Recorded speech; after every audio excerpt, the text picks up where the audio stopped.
Donc on va voir dans cette vidéo deux propriétés de la matière, la conductivité électrique et la conductivité thermique.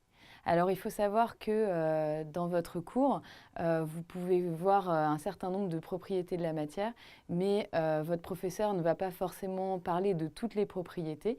Donc il évoquera peut-être uniquement la conductivité thermique ou la conductivité électrique. Voilà.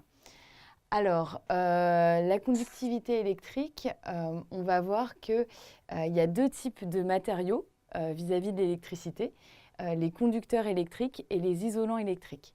Alors, les conducteurs électriques, ce sont des matériaux qui vont laisser passer l'électricité, et les isolants électriques, ce sont des matériaux qui ne vont pas laisser passer l'électricité. Pour savoir si un matériau est conducteur ou isolant électrique, eh bien, on va réaliser l'expérience qui est représentée ici. Donc, on va prendre une pile. Souvent, on prend des piles plates dans cette expérience. Et on va relier une des bornes de la pile à une lampe.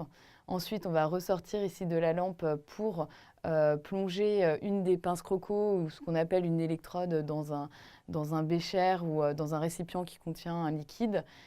Et ensuite, on va mettre une autre électrode ou une pince croco qui va retourner au niveau de la borne moins ici de la pile. Alors là, j'ai fait la représentation de l'expérience quand on teste la conductivité électrique d'un liquide, mais on peut tout à fait faire cette expérience pour tester la conductivité électrique d'un solide. Et à ce moment-là, donc entre les deux pinces croco qui sont ici ou entre les deux électrodes qui sont là, on va placer la substance solide à tester. Alors, dans cette expérience, si la substance est conductrice d'électricité, eh bien, la lampe qui est ici va s'allumer. Et si la substance est un isolant électrique, la lampe qui est ici va rester éteinte. Donc, c'est une expérience très simple pour savoir si une substance ou si un matériau est isolant ou conducteur électrique. Alors, comme exemple de conducteur électrique, on peut citer donc l'eau salée. Les métaux, de manière générale, donc les métaux, c'est le cuivre, l'argent, l'or, l'aluminium, etc. Et le corps humain, qui est aussi conducteur électrique. Et c'est pour ça qu'il faut faire donc attention à l'électricité, puisqu'elle peut présenter du coup des dangers. Et comme exemple de matière ou de matériaux isolants, on a l'eau pure. Donc c'est ce qu'on appelle l'eau distillée ou l'eau déminéralisée, qui ne conduit pas l'électricité. On a aussi les matériaux plastiques, le tissu, le papier, etc., qui ne conduisent pas l'électricité.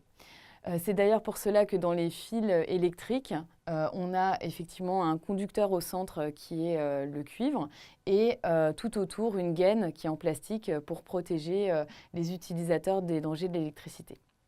Donc on va voir aussi la conductivité thermique, qui est une propriété de la matière. C'est la capacité des matériaux à laisser passer la chaleur. Donc pour comparer la conductivité thermique de différents matériaux, on peut faire l'expérience qui est représentée ici. Donc on prend une espèce de casserole dans laquelle on va plonger différents matériaux, donc qui sont ici numérotés 1, 2, 3, 4, 5. Et au bout de chaque matériau, on va mettre de la cire de bougie. Et en fait, pour comparer la conductivité thermique de ces matériaux, on va regarder quel est le matériau pour lequel la cire fond le plus vite.